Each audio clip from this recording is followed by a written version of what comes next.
How's it going, guys? So I've been going on a bit of an adventure lately, learning about some really nice German brands of watchmakers, and I stumbled across this brand called Marc Sons. They've been around since 2006, I believe, and they do some really nice high-quality sports watches at a very reasonable price. And this is their MSD-045 dive watch. And for the price that you pay, you're getting some fantastic specifications for an everyday dive watch. But before I go too much into that, I'm just going to do a quick wristwatch check. I am wearing my Steinhart Ocean 1 Red Vintage Edition. And this was actually done intentionally because Steinhart, even though this is a Swiss-made piece, is based in Germany. And the actual dial and bezel layout is very similar to the watch I'm going to be reviewing. So near the end of this video, I will do a quick head-to-head comparison of these two. But let's get into the specs on this piece, guys. So, with the Marc Sons Diver, you're getting a very nice 42 millimeter in diameter dial and bezel. It is a bit chunky. The height of this watch is about 15 millimeters with that dome sapphire crystal. And then lug tip to lug tip here, the length across is about 50 millimeters. And with respect to the lug gap for the bracelet here, you have a very respectable 22 millimeters, and this bracelet tapers down to about 20 millimeters at the clasp. But I'll get into more details on that in a second. So let's talk about just some of the amazing specs of this watch. First of all, looking at the crystal, as I mentioned, this is a domed sapphire crystal with anti-reflective coating on the underside. And you can see it does provide that distortion when you hold it at extreme angles there, but very legible. This model of a 045 is the white dial.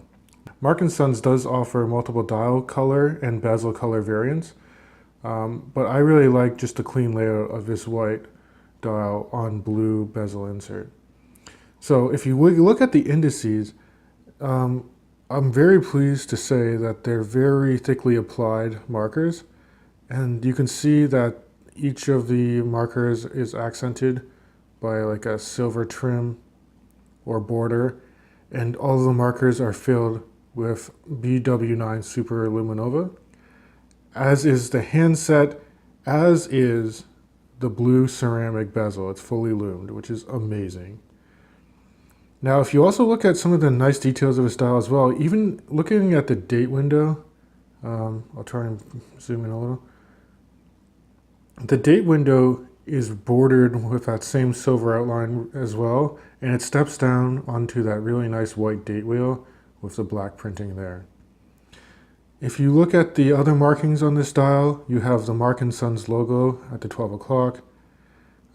Closer to 6 o'clock, you do have the 1,000 feet or 300 meter water resistance rating. You have, it says professional, automatic, and sapphire, which again references the sapphire crystal. And then at the very bottom, near the chaptering there, you can see it says proudly, well, it's not proudly, but it's made in Germany. They should be proud of that. It's a really, really fantastic watch. Now, let's look at the hands too. I love how they contrasted their broad sword, hour, and minute hands. And I love how the minute hand is actually, it's surrounded by a nice orange color, which is easier to read underwater. And the second hand is your standard kind of sweeping second hand with just like that lollipop at the end. I wish it did extend out and it touched the chaptering markers, but overall it's still really, really nicely executed. You can see how it sweeps really well, and that's in part to its movement. Most of the Marc & Sons divers I've seen actually run a Seiko NH35 movement, but I purchased this for $300 shipped, and that's Canadian dollars. I got it slightly used secondhand, but based on the manual that it came with in the box and based on the seller, this one is actually using the Miyota 9015 movement, which is very similar to the Swiss ETA movements with respect to beat frequency. It operates at 28,800 vibrations per hour.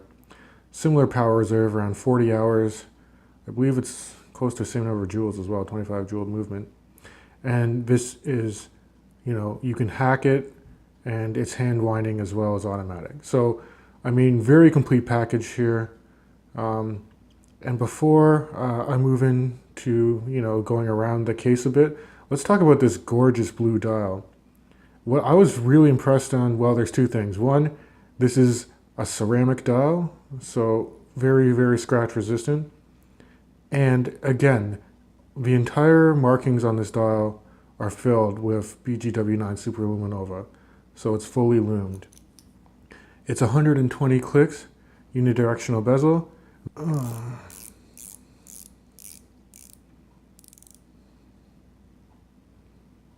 Sorry, that drives me crazy. There you go. So really nice bezel action, hardly any backplay to it. Again, I will throw up a loom shot so you guys can see just how well this watch looms up. It's very impressive. BGW9 gives you that really nice blue tint in low light conditions. Now let's move around to the side of the watch here. Again, it is a little thick, but gives you great wrist presence.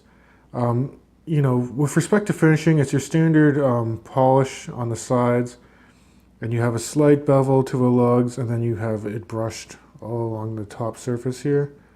The crown is gnarled well. It's easy to grip, but it's unsigned. It would have been nice to see a signed crown, but for around $300, what can you expect? Again, the crown action is pretty smooth. It unthreads really well. You get that pop. You pull it out to the first position. You can do your quick date set. And when I pull it out to the second position, note how I stop the second hand. And then it's just really easy to set your time. And then you push it in. And it catches and threads really well as well. So, I mean, these are all really good signs of a watch that punches well above its weight class. Now let's talk about the bracelet. The bracelet's pretty nice. It's hefty as well.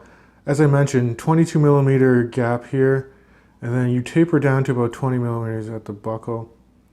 This is a Sime clasp, says Marc Sons. It's just a simple fold over.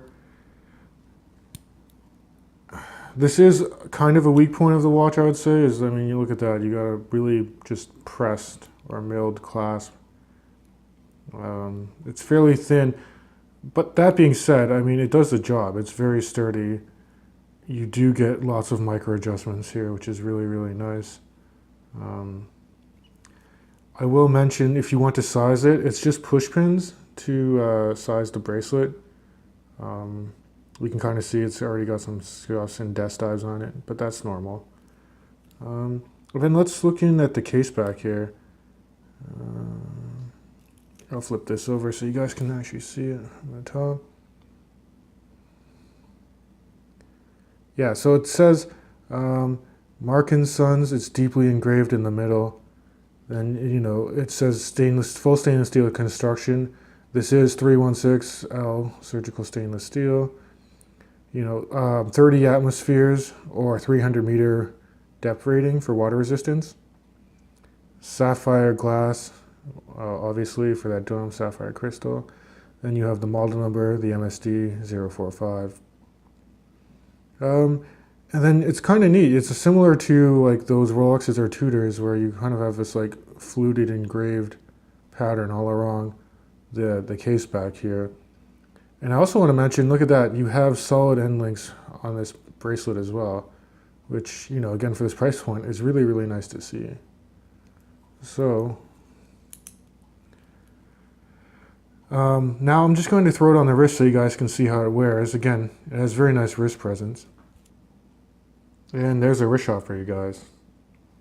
As you can see, it sits very nicely on my 7¼ inch wrist.